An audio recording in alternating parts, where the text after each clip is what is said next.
Hello viewers, আসসালামু আলাইকুম। আজকের ভিডিওতে আপনাদের সাথে একটি শিক্ষামূলক গল্প শেয়ার করব।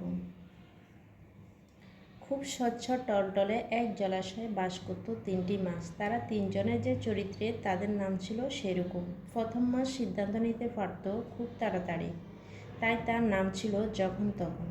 দ্বিতীয় মাছটির নাম ছিল দেখে নি। যখনই কোনো সমস্যা হয় সে বলতো ঠিক আছে দেখে নি। তৃতীয় মাছটি ভাগ্য বিশ্বাস করত। সে বলতো ভাগ্যে যা আছে তাই ঘটবে, যখন তখন দেখে নি, আর যা ঘটার ঘটবে। এই তিনজনে ছিল ঘনিষ্ঠ বন্ধু। একদিন কয়েকজন জেলে এলো সেই জলাশয়ের কাছে। তারা জলাশয়ের তীরে বসে নিজেদের মধ্যে কথা বলতে লাগলো। তাদের মধ্যে একজন বলতে লাগলো, এই জলাশয় কি সুন্দর, তাই না? নিশ্চয় এখানে অনেক মাছ আছে।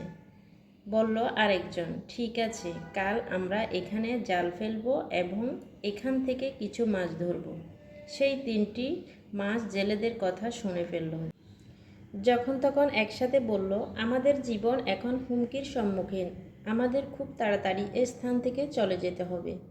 দেখিনি বলল, তাদের দেখে এখনই বিপদ বলে মনে হচ্ছে না। দেখিনি কাল কি করে ওরা যা ঘটার ঘটবে। বলল ভাগ্যে যা আছে তাই ঘটবে। যখন তখন বলল, ঠিক আছে, এটাই তোমাদের ইচ্ছা। তোমরা যদি আমার সাথে না আসো তাহলে আমি একাই এখান থেকে চলে যাচ্ছি। সেই কথা বলে যখন তখন সে স্থান ত্যাগ করলো। পরদিন সকালে জেলেরা সেখানে এসে হাজির হলো। তাদের হাতে ছিল বিরাট মাছ ধরার জাল।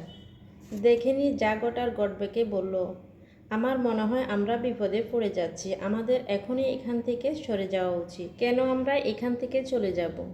প্রশ্ন করলো যা ঘটার ঘটবে। আমরা আমাদের নিয়তির লিখন পরিবর্তন করতে পারবো না। ভাগ্যে যা আছে তাই তো ঘটবে। বলল যা ঘটার ঘটবে। ঠিক আছে, বলল দেখে নি। তুমি থাকো, আমি চলে যাচ্ছি এখান থেকে।